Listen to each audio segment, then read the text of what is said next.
Hi viewers, good afternoon. Welcome to smart investor.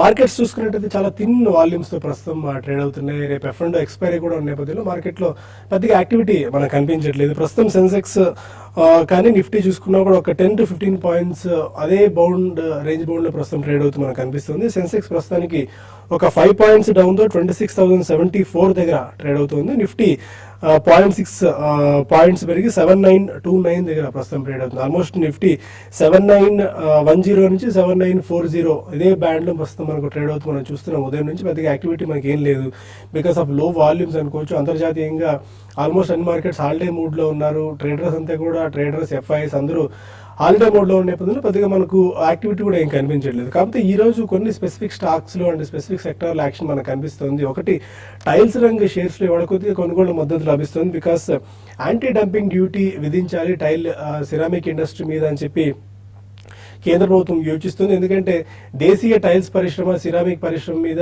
China effect ఎక్కువగా పడుతుంది. 2014 నుంచి almost వాళ్ళు చైనా నుంచి పెద్ద ఎత్తున టైల్స్ మన దేశానికి డంపింగ్ చేస్తున్న నేపథ్యంలో దేశీయ పరిశ్రమ మీద కొద్దిగా ఆ ఇంపాక్ట్ కనిపిస్తుంది. ఈ నేపథ్యంలో డంపింగ్ డ్యూటీ విధించాలని చెప్పి కేంద్రం యోచిస్తుంది అన్న ఒక వార్తలు వస్తున్న పరిస్థితుల్లో Kajaria ceramics, Somany ceramics, Cera sanitary, HSIL ఈ షేర్స్ లో బయింగ్ కనిపిస్తుంది. Almost Somany 5%, Cera sanitary 1.5%, HSIL 2.5% మేర లాభాల్లో ప్రస్తుతం ట్రేడ్ అవుతూ వస్తున్నాయి. ఇక స్పెసిఫిక్ స్టాక్స్ చూసుకుంటే డాక్టర్ రెడ్డీస్ కి సంబంధించిన షేర్ ఇవాళ ఆల్మోస్ట్ ఒక 3% వరకు పెరిగింది. 3153 దగ్గర ప్రస్తుతం ట్రేడ్ అవుతుంది. అదేంటంటే కొత్తగా వాళ్ళు ఆల్మోస్ట్ ఒక సెప్టెంబర్లో లాంచ్ చేసిన డ్రగ్ మళ్ళీ రీలాంచ్ చేశారు. ఆస్ట్రాజెనకాతో ఉన్న ఒక గొడవ నేపథ్యంలో కలర్ చేంజ్ చేసి డ్రగ్ రీలాంచ్ చేసిన నేపథ్యంలో ఇవాళ డాక్టర్ రెడ్డీస్ లో కొద్దిగా పాజిటివ్నెస్ మనం చూస్తున్నాం.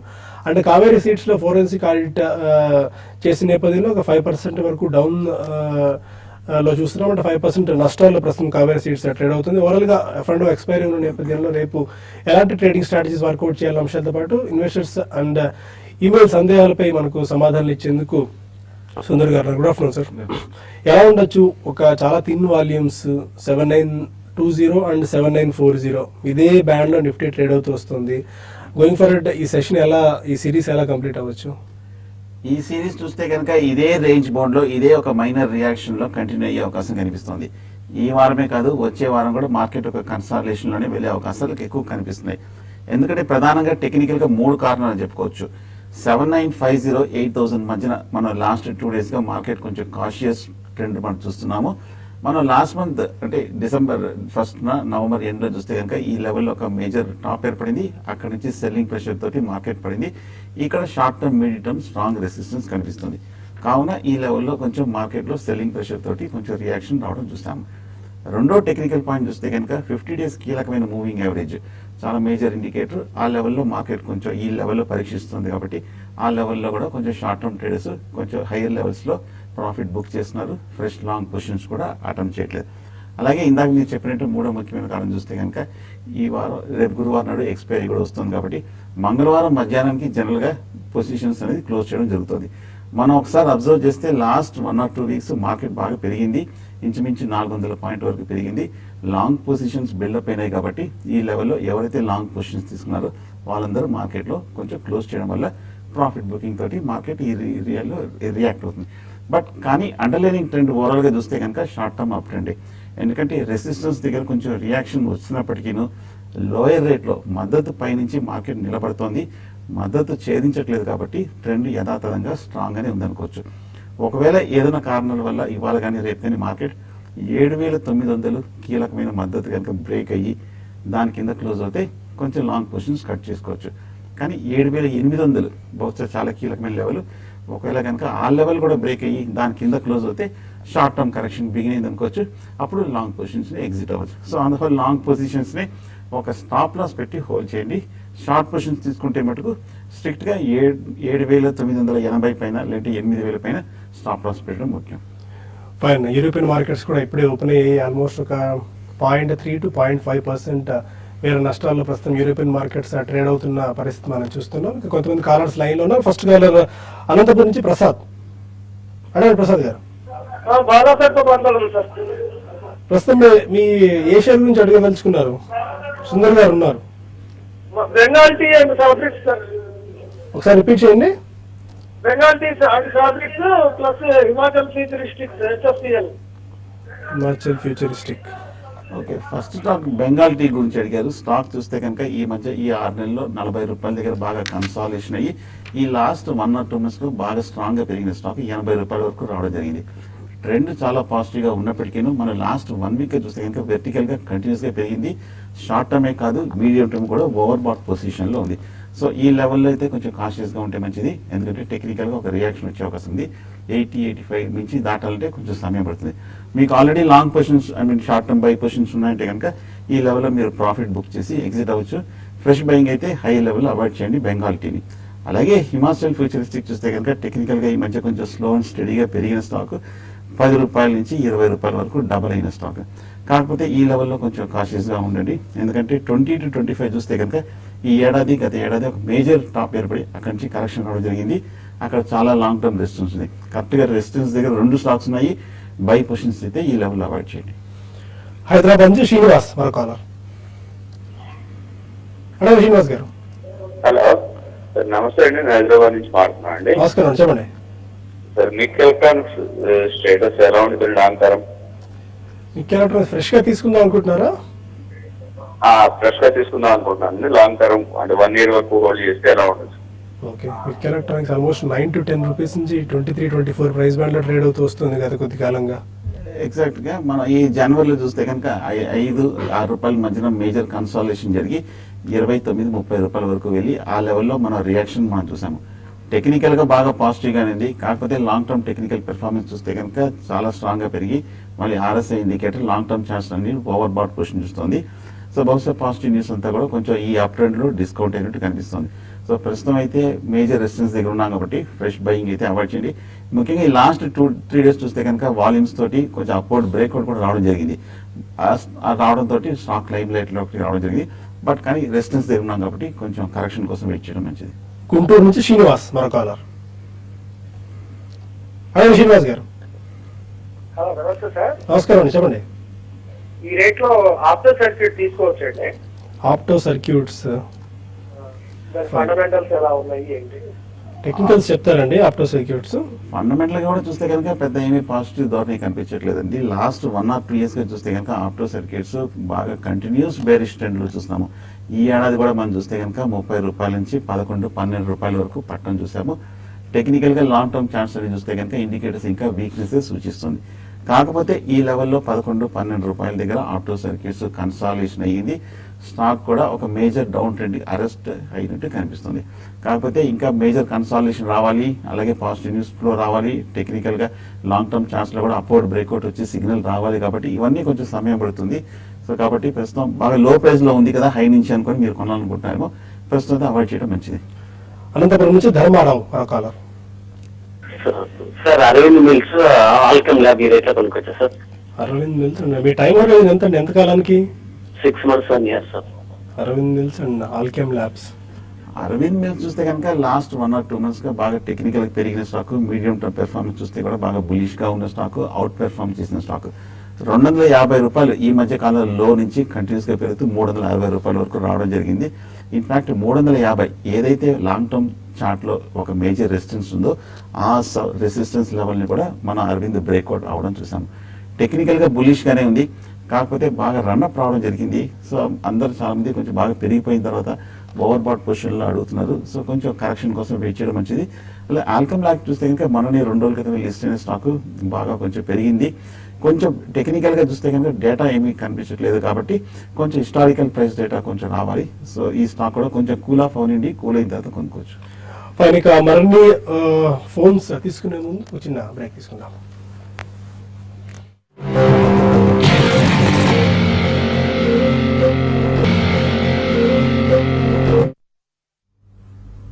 Welcome back to smart investor. Telugu రాష్ట్రాల ఐటీ పరిశ్రమకి ఒక రకంగా దిక్సూచి వంటి వారు జేఏ చౌదరి. ఎస్టీపీ డైరెక్టర్ గా పనిచేయడంతో పాటు ఐటీ రంగంలో దాదాపు 3 దశాబ్దాల పాటు అనుభవం ఆయనకుంది. ఆయన జక్కంపూడి ఆదిశేషయ్య చౌదరి, అందరూ ముద్దుగా జేఏ చౌదరి అని పిలుచుకుంటారు. ఆ జేఏ చౌదరి గారు ఇవాళ ఆంధ్రప్రదేశ్ ముఖ్యమంత్రి చంద్రబాబు నాయుడు గారికి ఐటీ సలహాదారుగా నియమితులయ్యారు. ఈ నేపథ్యంలో మా బిజినెస్ ఎడిటర్ వసంత్ కుమార్ ఆయనతో చేసిన ఎక్స్క్లూజివ్ ఇంటర్వ్యూ ఇప్పుడు చూద్దాం. బట్ ఆ ఇంటర్వ్యూ చూసే ముందు ఒక చిన్న సజెషన్, మీ అందరికీ ఒక చిన్న ఇన్ఫర్మేషన్. 2016లో ఏ స్టాక్స్ మనం రికమెండ్ చేస్తున్నాం, 2016లో ఎలాంటి సెక్టార్స్ అండ్ ఎలాంటి స్టాక్స్ పిక్ చేసుకుంటే మంచి లాభాలు వచ్చే అవకాశం ఉన్న అంశాలు మనం రేపు ఎల్లుండి 2 shows లో ఇస్తున్నాం. రేపు మార్నింగ్, ఆఫ్టర్నూన్ అండ్ ఎల్లుండి కూడా 2 shows, 4 shows మొత్తం వస్తున్నాయి. అండ్ మీ అభిమాన అనలిస్టులు, మార్కెట్ ఎక్స్పర్ట్స్ అందరూ కూడా 2016 రికమెండేషన్స్ ఇస్తున్నారు. Don't forget to follow that. Let's watch the interview now.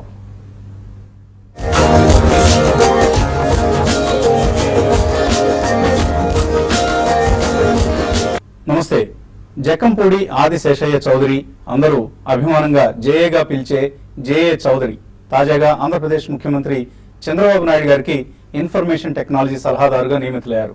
గతంలో చెన్నై, బెంగళూరు, హైదరాబాద్లో ఎస్టీపీఐ డైరెక్టర్గా కేవలం తెలుగు రాష్ట్రాల్లోనే కాక దక్షిణాది రాష్ట్రాల్లో ఐటీ పరిశ్రమ వేళ్లూనుకునేందుకు కృషి చేసిన చౌదరి గారి ఆధ్వర్యంలో ఆంధ్రప్రదేశ్ ఐటీ పెట్టుబడులకు నిలయం కానున్నది అనడంలో ఎటువంటి సందేహం లేదు. ప్రత్యేకించి హైదరాబాద్లో ఇవాళ మనం చూస్తున్న ఐటీ పరిశ్రమ అభివృద్ధి ఏదైతే ఉందో దాని మొత్తానికి పునాదులు వేసింది.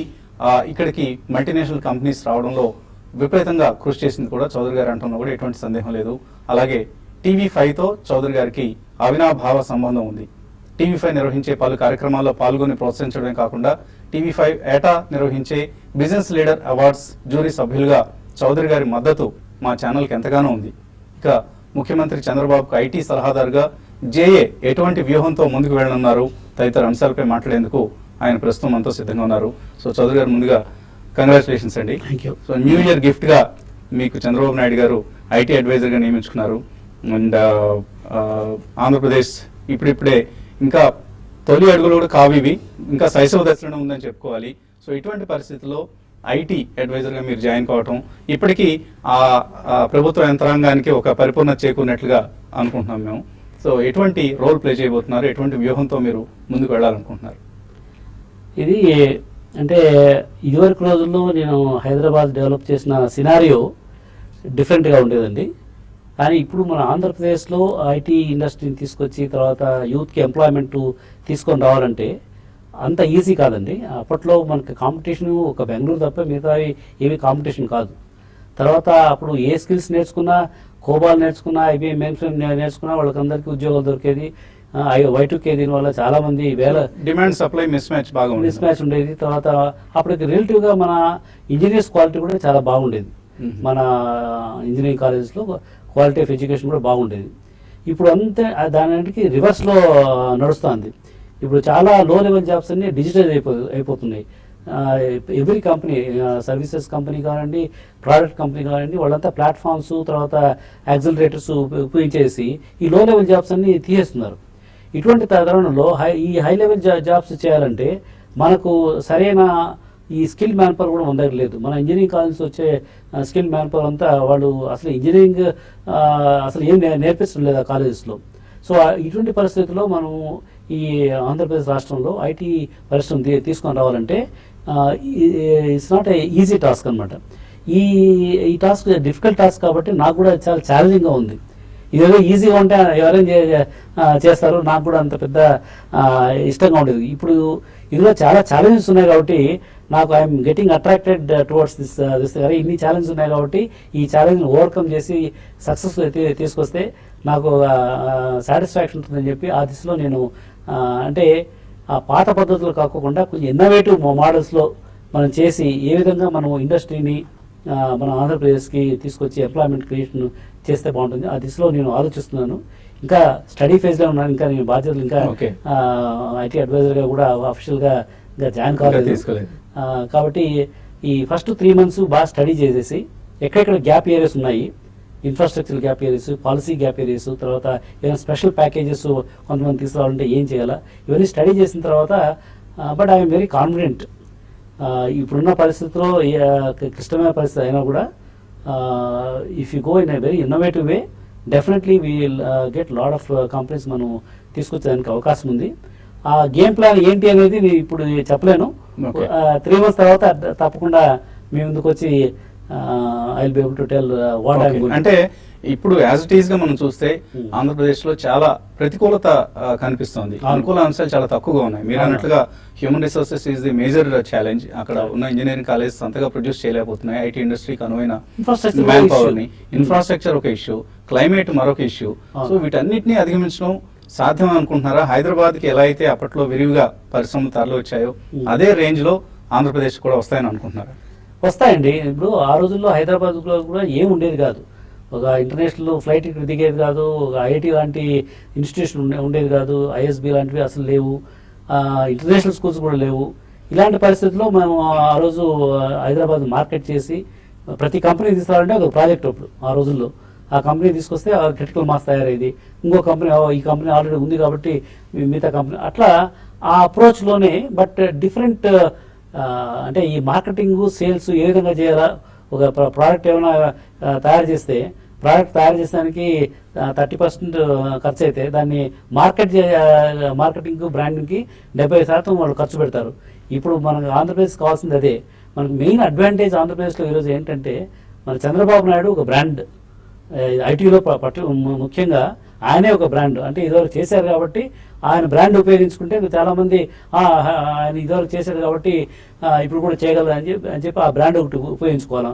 తర్వాత ఈ ఆంధ్రప్రదేశ్లో ఈ మ్యాన్ పవర్ అంటే అక్కడ లేకపోయినా కూడా ఇప్పుడు ఏ సిటీ, బెంగళూరు పోయినా, చెన్నైకి పోయినా, పూణేకి పోయినా, లేదంటే అమెరికాకి పోయినా కూడా మన తెలుగు వాళ్ళు ఎక్కువ ఈ ఇండస్ట్రీలో పనిచేస్తున్నారు.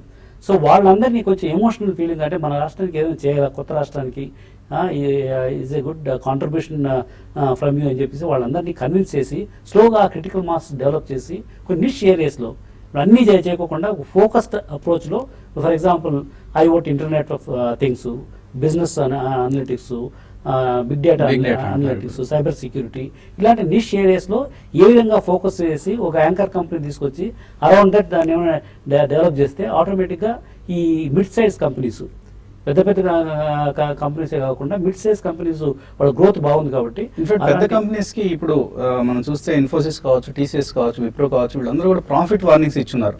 రాబోయే క్వార్టర్స్ లో మా పెర్ఫార్మెన్స్ అంతగా బాగుండకపోవచ్చు అంటూ ఒక వార్నింగ్స్ ఇచ్చున్నారు. సో అటువంటి పరిస్థితుల్లో వాళ్ళు ఇప్పుడున్న క్యాంపస్లను ఎక్స్పాండ్ చేయడమే కష్టంగా ఉన్న తరుణంలో ఆంధ్రప్రదేశ్ లాంటి రాష్ట్రాలకు వచ్చి కొత్త క్యాంపస్లు పెట్టడం ఎంతవరకు వీలవుతుంది అనుకుంటున్నారు?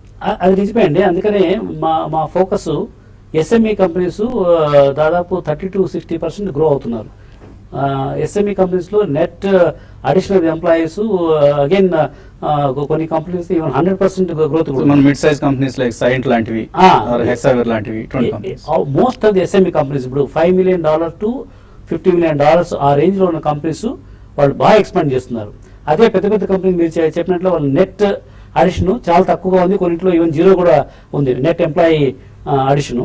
వాళ్ళకున్న ఇన్ఫ్రాస్ట్రక్చర్ వాళ్ళు సరిపోతుంది. కొత్త చోట చేయాలంటే అన్లెస్ కంపెలింగ్ రీజన్స్ ఉంటే తప్ప అక్కడికి రారు. అందుకని మన ఈ model of attracting the companies కొంచెం చేంజ్ చేయాల్సి వస్తుంది. ఒకటేమో ఫోకస్గా ఉండాలా, తర్వాత ఎలాంటి సైజ్ ఆఫ్ కంపెనీస్ మనం తీసుకుని రావాలో, వాళ్ళకి ఎలాంటి అడ్వాంటేజెస్ మనం ఇలాంటి పాలసీ ఫ్రేమ్వర్క్లో వాళ్ళకి ఈ కాస్ట్ ఆఫ్ ఆపరేషన్స్ కానివ్వండి, availability of the man power కానీ ఇవన్నీ కూడా ఓ ఎకో సిస్టమ్ లాంటిది exclusively for SME companies create చేస్తే క్రిటికల్ మాస్ వస్తుంది. ఒకసారి క్రిటికల్ మాస్ వస్తే పెద్ద కంపెనీస్ కూడా ఆటోమేటిక్గా రావడానికి స్కోప్ ఉంది. But potential is very high. ఎందుకంటే ఇప్పుడు ఇన్ఫర్మేషన్ టెక్నాలజీ అనేది ప్రతి సెక్టర్లో వెళ్ళిపోతుంది. ఫర్ ఎగ్జాంపుల్ ఐఓటీ ఉపయోగించి ఈవెన్ అగ్రికల్చర్లో కూడా లాట్ ఆఫ్ అప్లికేషన్స్ ఇవన్నీ డెవలప్ చేస్తున్నారు. ప్రతి సెక్టర్లో ఐటీ యూసేజ్ విపరీతంగా పెరిగిపోతుంది. కాబట్టి ఫ్యూచర్లో ఐటీ జాబ్స్ చాలా రాబోతున్నాయి. ఏంటంటే సినారీ ఇదివరకు ఆల్ లో లెవెల్ జాబ్స్ ఎక్కువ ఉండేది, ఆ జాబ్స్ అన్ని ఉండలేదు. కాబట్టి నిష్ ఏరియాలో కొంచెం మన వాళ్ళని బాగా ట్రైనప్ చేస్తే తప్పకుండా ఉద్యోగ అవకాశాలు, ఇన్వెస్ట్మెంట్స్ కూడా రావడానికి ఎక్కువ స్కోప్ ఉంది. అలాగే చౌదరి గారు, వైజాగ్, విజయవాడ అండ్ అనంతపురం 3 ప్రధానంగా కనిపిస్తున్నాయి మనకు. అక్కడ ఐటీ ఇండస్ట్రీకి డెవలప్ కావడానికి పొటెన్షియల్ ఉన్న నగరాలుగా. ఈ మూడిట్లో ఎటువంటి అవకాశాలు కనిపిస్తున్నాయి? వైజాగ్ ఆల్రెడీ ఐటీ కంపెనీస్ చాలా ఉన్నాయండి. అక్కడ ఆల్రెడీ సోషల్ ఇన్ఫ్రాస్ట్రక్చర్ ఉంది. దానికి కొంచెం పుష్ చేస్తే Vizag definitely will take off, అందులో అనుమానం లేదు. కొన్ని ఇష్యూస్ ఉన్నాయి. ఆ ఇష్యూస్ సాల్వ్ చేసి మనం చేస్తే తప్పకుండా lot of companies critical mass ఉంది. తర్వాత ఈ 3 నగరాల్లో కూడా వైజాగ్ ఐటీ హబ్ గా ఎదగడానికి ఎక్కువ ఛాన్స్ ఉన్నాయండి. ఎక్కువ ఛాన్స్ ప్రస్తుతానికి డెఫినెట్గా Vizag is potential place to grow అనమాట. దాని తర్వాత నెక్స్ట్ ఆపర్చునిటీ తిరుపతి ఉంది. తిరుపతి ఎందుకంటే ఇంటర్నేషనల్ ఎయిర్పోర్ట్ కూడా డిక్లేర్ చేశారు. తర్వాత ఈ మధ్యనే కొన్ని ఎలక్ట్రానిక్ మ్యానుఫ్యాక్చరింగ్ కంపెనీస్, తర్వాత కొన్ని మొబైల్ కంపెనీస్, ఎన్ఆర్ఐ వాళ్ళు కూడా 30 కంపెనీస్ ఆల్రెడీ అక్కడ తిరుపతిలో రావడం జరిగింది. తర్వాత తిరుపతికి ఈ చెన్నై నుంచి 1.5 hours 2 hours ఈ రోడ్ కూడా ఇప్పుడు బైపాస్ రోడ్స్ అన్ని వేసేసి, సో అక్కడ నుంచి కూడా మ్యాన్ పవర్ తిరుపతిలో రావడానికి కూడా ఎక్కువ స్కోప్ ఉంది. So next growth centre for IT నేను అనుకోవడం తిరుపతి ఉంది. దాని తర్వాత మన హిందూపూర్ అనంతపూర్ డిస్ట్రిక్ట్ లో అగైన్ మన ఎయిర్పోర్ట్ నుంచి బెంగళూరు ఎయిర్పోర్ట్ నుంచి 1 hour కాబట్టి అక్కడ ప్రస్తుతం ఇన్ఫ్రాస్ట్రక్చర్ లేదు. హిందూపూర్లో ఇన్ఫ్రాస్ట్రక్చర్ క్రియేట్ చేయాలి. తర్వాత సోషల్ ఇన్ఫ్రాస్ట్రక్చర్ అసలు లేదు. మేబీ పుట్టపర్తి లాంటి ప్లేస్ లో ఉంది, కానీ పుట్టపర్తికి ఎంతమంది వస్తారో అని పైగా అది ఆధ్యాత్మికమైన కేంద్రంగా ఎక్కువగా ఉంది. అంటే అక్కడ యూనివర్సిటీ ఉంది, తర్వాత హాస్పిటల్ ఉంది, ఇవన్నీ social infrastructure point of view ఉంది. మా ప్లాన్ ఏంటంటే ఇప్పుడు బెంగళూరులో ఆల్రెడీ సోషల్ ఇన్ఫ్రాస్ట్రక్చర్ ఉంది. 1 hour కాబట్టి వాళ్ళ ఎంప్లాయీస్ ఇక్కడ పనిచేస్తూ మళ్ళీ they can go back to Bengaluru. ఇనిషియల్గా అట్లా స్టార్ట్ చేద్దామని చెప్పేసి ఇంకా స్టడీస్లో ఉన్నాము.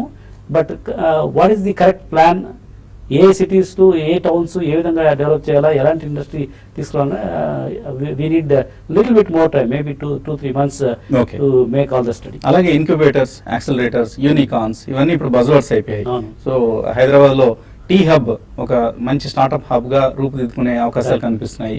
ఈవెన్ మైక్రోసాఫ్ట్ లాంటి కంపెనీస్ కూడా మేము మీతో కోఆపరేట్ చేస్తాం, మీకు సపోర్ట్ చేస్తాం ఉంటున్నాయి. సో ఆంధ్రప్రదేశ్ ఇంకా అసలు ఒక స్టార్ట్అప్ స్టేటే, రాష్ట్రంగానే ఇంకా స్టార్ట్అప్ దశలో ఉంది. కాబట్టి స్టార్ట్అప్స్ ని ఆకర్షించడం ఆంధ్రప్రదేశ్ లాంటి రాష్ట్రాలకు సాధ్యపడుతుందా? సాధ్యపడుతుందండి. ఎందుకంటే స్టార్ట్అప్స్కి బేసిక్గా ఎక్కువ మంది ఎంప్లాయీస్ కూడా అక్కర్లేదు.